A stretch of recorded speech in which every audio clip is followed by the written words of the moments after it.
Ladies, gamers, and gentlemen, welcome to BelleNOiR TV Starcraft YouTube casts. My name is BelleNOiR, and we have another PvT for you, again featuring the Red Blood Protoss player Ignite.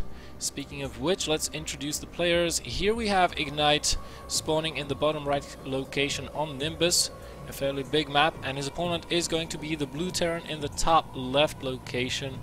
And I have it on very good authority that this is the Russian Terran player Happy. Or is he from Ukraine? I'll have to double check that later on. I always mistake those.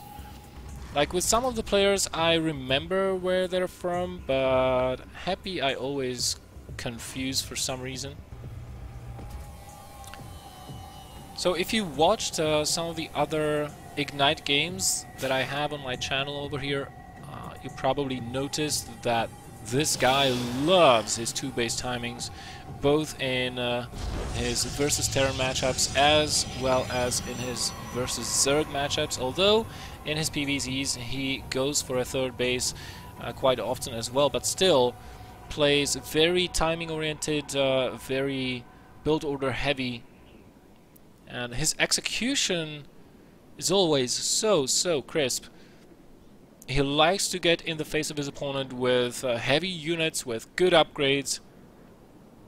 Let's take a look at the openings. Ignite opening with a gateway into a single gas, so not going to be teching up too aggressively. Having this in-base location, in-base expansion rather, is of course that provides an incentive towards expanding relatively quickly, so that's understandable. On the side of Happy, we did see a command center first going down, followed by a barracks. Now, we're going to keep an eye on this, see if we have 2 additional barracks going down afterwards, or just the one. So, will we have 2 barracks or 3 barracks in total? That is the question. A little bit of a harass here from Ignite. Gonna just force another SCV off the line, so a little bit of a mining time loss, not too big of a loss, and there we have it. He's getting a good scout. He knows by now, by the timing of the barracks, that this is going to be a command center first, so he's not afraid to take his expansion as well before the cybernetics core, which only just went down. Let's see if he takes the gas. Yeah, it does look like he will be taking that assimilator, preparing for teching up a little bit later. And as the first Marine gets out of those barracks, this probe is going to make its way out of the base, probably occupy the center watchtower, or possibly even hide itself somewhere out on the map. Morrow still not finding his opponent, but he is going to on his second try. Unfortunately, that SCV will not get to see much, as there should be a mothership core by the time that SCV arrives to chase that one away. Let's see, so far only 2 barracks for Happy. Let's see if he adds on a 3rd one, or yeah, there we go, 3rd barracks, so he'll have a lot of Marines. Not that it will do him any good. This is a fairly defensible map. You can block it off with 1 force field only, and the SCV actually gets inside the main base, gets a good read on the gases, gets a nice scout on the Protoss here. Is going to be taken out by the probes. And we have the refineries going up for Happy, so he'll be teching up, but continuous marine production will ensure that he won't die to something like a Stalker poke, something like a... And this is the bigger danger. The bigger danger is the Stargate play. Of course, Ignite very fond of his robo units, getting that robo facility straight up. And the Stalker is probably going to miss these units.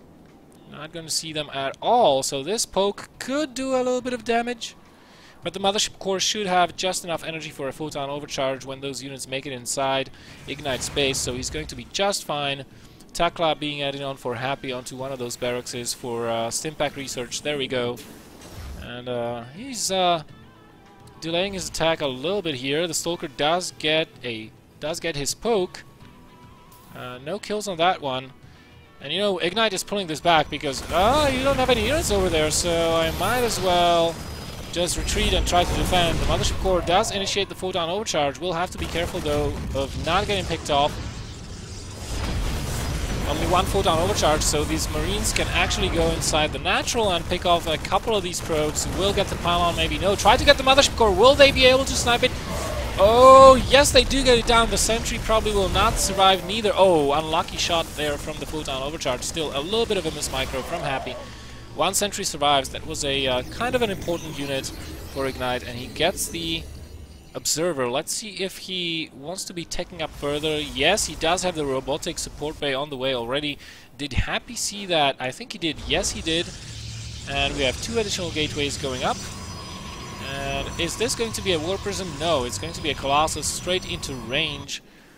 But still, Ignite playing a pretty standard game over here. Starport on the way for Happy, as he'll be switching the factory with the Starport a little bit later on for mass medevac production.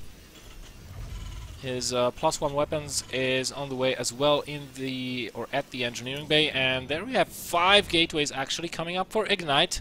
He's approaching that 2 base saturation with 44 probes, 2 additional gateways here in the back, so he is once more going for that Colossus 7-gate push, or excuse me, an 8-gate push to be quite exact. Now this is a fairly strong push to do as a Protoss player. You get quick Colossi, you move out approximately at the time when the Terran player is moving out. And you have a much stronger army, because at the time your second Colossus finishes, the Terran is probably going to have like 2 medevacs with 2 more on the way, or Vikings, so not enough of a Viking count. And the way this works is you attack with the 2 Colossi and a lot of Stalkers, couple of sentries. In case there are Vikings, the Stalkers should bring them down, no problem. And the Colossi will just, with the force fields, will just take care of any ground forces the Terran player might have.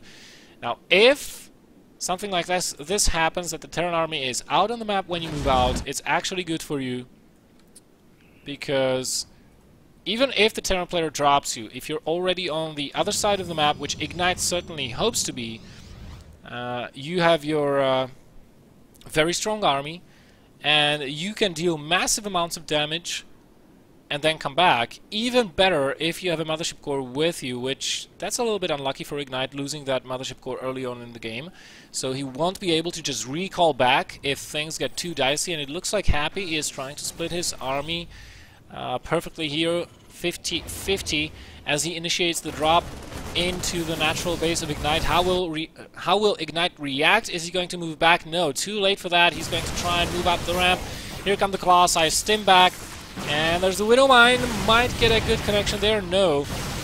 Unfortunately, do we have an observer somewhere out on the map? I think we do, yes, but Ignite has to bring that all the way back from the center of the map. In the meantime, a defensive Warpin and a Colossus have taken care of that push. And oh my goodness, here is the crux of the battle going on. Nice force fields preventing that infantry from ever getting close to that Colossus. SCVs are forced to being pulled off the line. Ignite just playing this very nicely, Happy doing what he can, but this Colossus and 5 Stalkers have something to say about his efforts. And look how many SCVs have already gone down, 26, and the count will be rising. GG, as the production is camped, and there is no way that Happy's coming back. Nice game for Ignite.